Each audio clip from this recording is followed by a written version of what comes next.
A multiple choice quiz has 12 questions and each has 4 choices, A, B, C, D. How many ways are there to answer the quiz?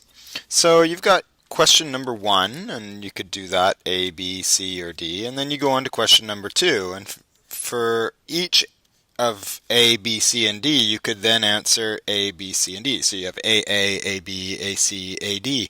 And there's a few different ways to do this. One is you could then try to keep making a table like this. And as you can see, that table is going to get pretty messy because each of these is going to have 4 choices. And I'm only at question 3.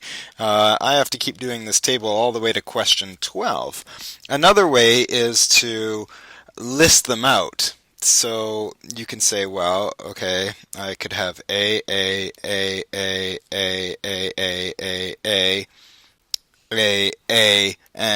an A, or I could have A 11 times and a B. And this unit is really about, there's got to be more efficient ways to do this, because listing these things out is just going to be essentially impossible not to make mistakes, at least on them.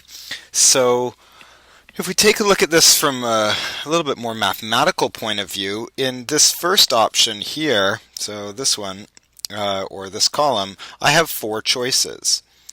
And then in the next column, I get 4 more choices. And if you were to build this and say, okay, well, each of these 4 produces 4 more things, then in this column there would be 16 objects. And hopefully you can see 4 choices and 4 more choices. This is really a multiplication statement. So you've got 4 times 4.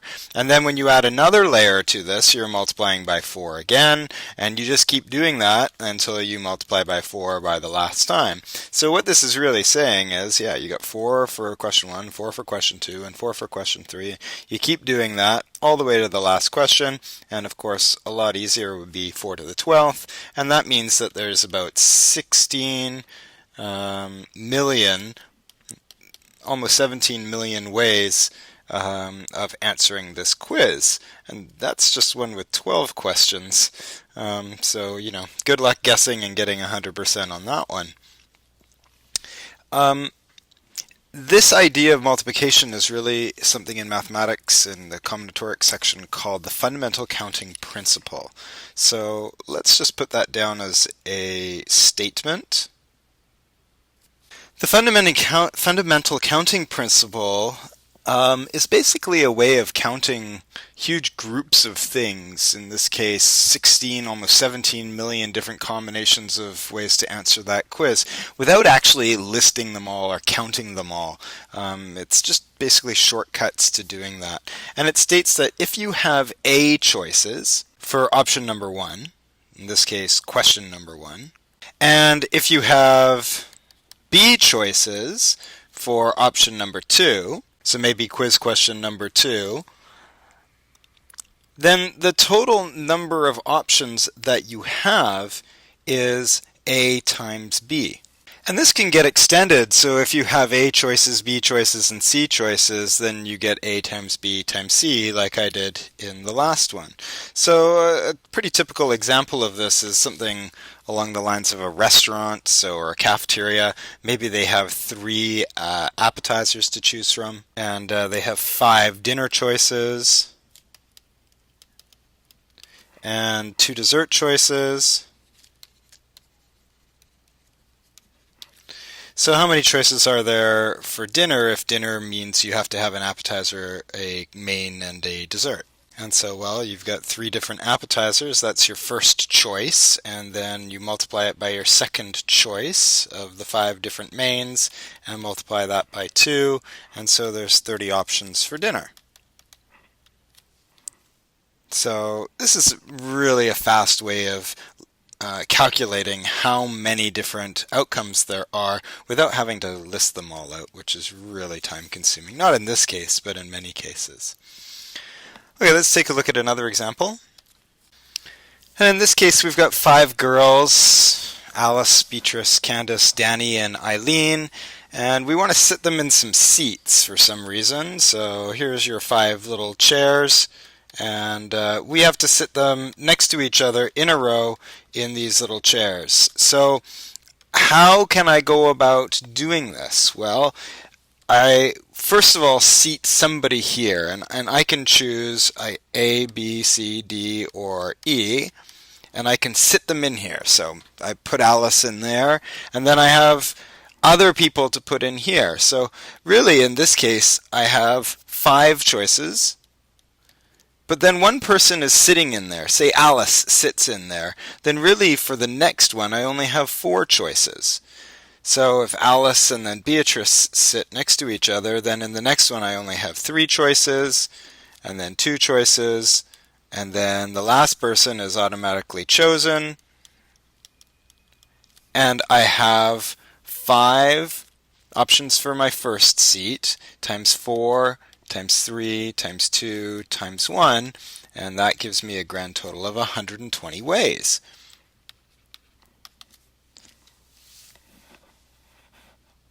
By the way, if you don't believe me, you can start listing them out. A, B, C, D, E, A, C, B, D, E, etc., etc. It'll take you a little while to get the 120 different combinations, but it's possible to do. Let's take a look at one more example here. And in this example, the idea of the combinations doesn't work perfectly, so sometimes we do have to resort to making some sort of a tree diagram. So here's our scenario. Move on to the next stage, maybe it's called the finals, and the only way they can do that is if they win 2 games in a row, or if they win 4 games in total against other players. And they're eliminated if they lose 3 or more games. So how many ways can they advance? So the player starts and they play their first game and they either win or they lose. Neither of those options will move them into the finals, so they have to play again.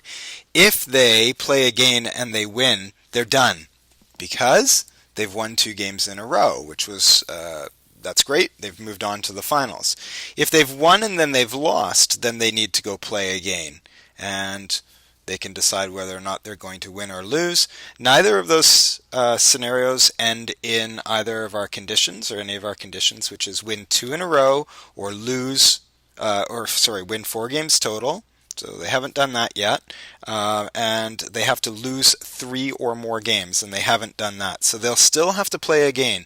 If they win, then they've won 2 in a row, and if they lose, they'll still be playing. So let's see what happens. If they win, then they've won a grand total of 3 games. They still would have to play again. But now they've won 4 games. They've won 2 in a row and they've won 4. And if they lose, they've lost once, twice, 3 times. So that would also be the end of the path. Here they've lost 1, 2, 3. That would be the end of the path. In this case, they could win or lose. If they've lost 3 games and they're eliminated. If they win or lose, double win, that's good news. They advanced, and the loss, they also are eliminated. So this win is good, this win is good, this win is good, this loss is bad news. Oh, I guess that's not a happy face unless they want to be out of the tournament. This one is bad news. This is good. So they won, lost 2, but it came back and won 2. Yay, they moved on. This one they're out, this one they're out. Now I can go back to do this. And you see, I'm taking a very systematic approach to this, and I'm not using the fundamental counting principle. I'm using straight tree diagrams, and sometimes this is the best approach.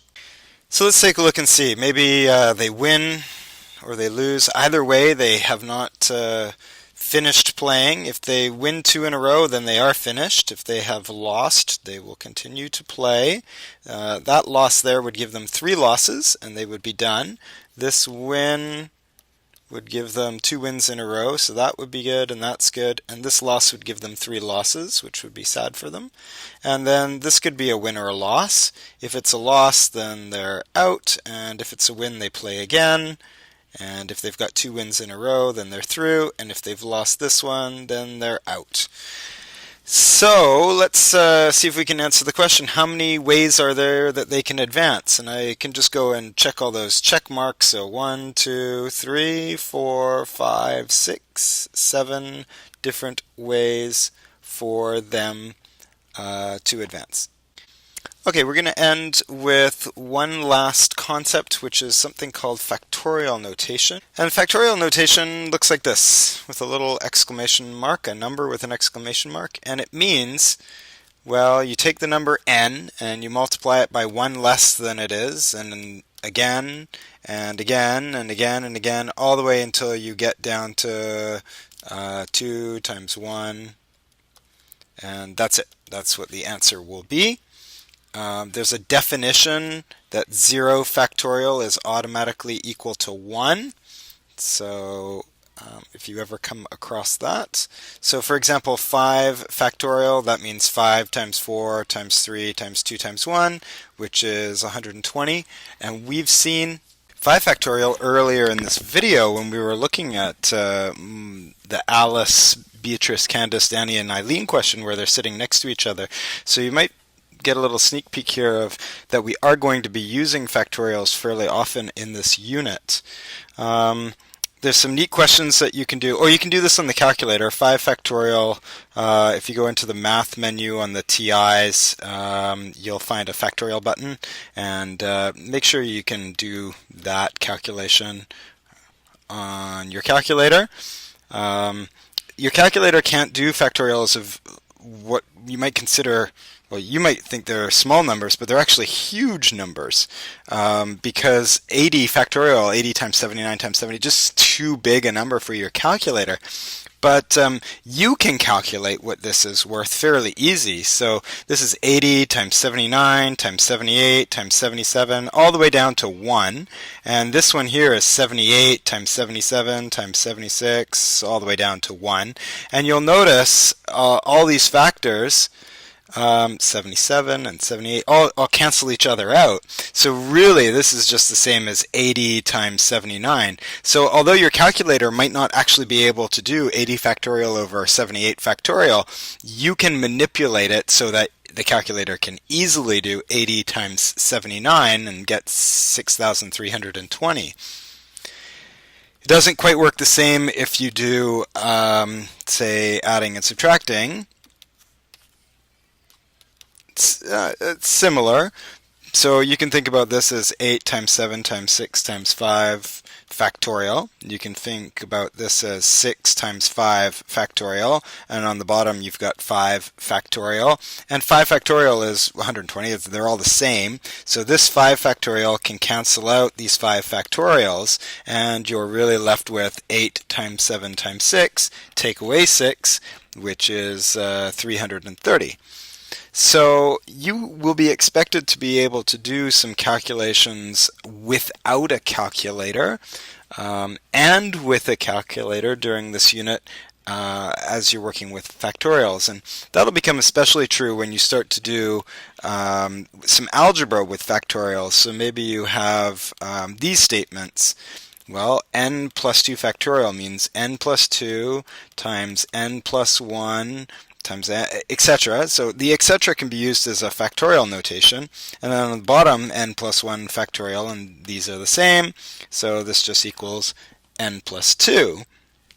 And you can actually be asked to solve questions. So in this example, maybe they say n plus 1 factorial gets divided by n minus 1 factorial, and let's let that be equal to 2 factorial. 2 factorial is kind of boring because it's just equal to 2.